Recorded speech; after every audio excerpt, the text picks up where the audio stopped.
பண்துளிகள் 11வது மூல உபதேசமான கிறிஸ்துவில் வளருதல். மே 14, 2024. சுயத்திற்கு மரித்தல். கிறிஸ்துவுடனே கூட சிலுவையில் அறையப்பட்டேன், ஆயினும் பிழைத்திருக்கிறேன். இனி நான் அல்ல, கிறிஸ்துவே எனக்குள் பிழைத்திருக்கிறார். கலாத்தியர் 2:20. கலிபோர்னியாவின் ரிவர் சைடில் பணி ஓய்வு பெற்ற 72 வயது கென்னத் ஸ்மித் ஒரு விபத்தில் இறந்தபோது உலகம் அதை கண்டுகொள்ளவில்லை. ஆனால் ஸ்மித் தனது சிறு பிரயாயத்தில் டார்வுட் கேஏ என்று அறியப்பட்டவர் என்றும், லிட்டில் ராஸ்கல்ஸ் தொடர் குறும்படங்களில் வால்டோவாக நடித்தவர் என்றும் செய்தி வெளிவந்த போது அவரை பற்றி பேச ஆரம்பித்தாங்க. ஸ்மித் தனது வாலிப வயதில் ஆவிக்குரிய விஷயங்களில் அதிக ஆர்வம் காட்டினார்.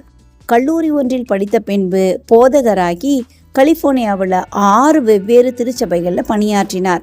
1957ஆம் ஆண்டில் ஸ்மித் குடும்பத்தினர் தாய்லாந்து சென்று அங்கு 14 ஆண்டுகள் ஊழிய பணி செய்துவிட்டு அமெரிக்காவுக்கு திரும்பி 7 சபைகளில் பணியாற்றினாங்க.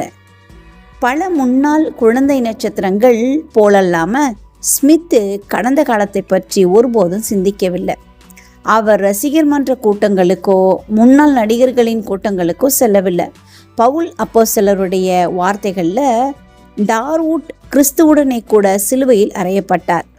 தன்னை உயர்த்துகிறவன் தாழ்த்தப்படுவான், தன்னை தாழ்த்துகிறவன் உயர்த்தப்படுவான் என்கின்ற இயேசுவின் வாழ்க்கையை வாழ்ந்தவர். மத்தேயு 23:12 இந்த வசனம் கொடுக்கப்பட்டிருக்கு. பவுல் தன் வாழ்க்கையை சுருக்கமாக சொல்லிவிட்டு, என் கர்த்தராகிய கிறிஸ்து இயேசுவை அறிகிற அறிவின் மேன்மைக்காக எல்லாவற்றையும் நஷ்டமென்று எண்ணிக்கொண்டிருக்கிறேன் என்று பிலிப்பியர் 3:8 சொல்றாரு. கென்னத் ஸ்மித் தன் நடிப்பு பற்றிய குறும்படம் ஒன்றை உருவாக்காம நிலையான ஒன்றை உருவாக்கினார். நீங்களும் அவ்வாறு செய்யலாம். நாங்கள் எங்களையே பிரசங்கியாமல் இயேசுவை கர்த்தர் என்று பிரசங்கிக்கிறோம் என்று 2 கொரிந்தியர் 4:5 வாசிக்கலாம்.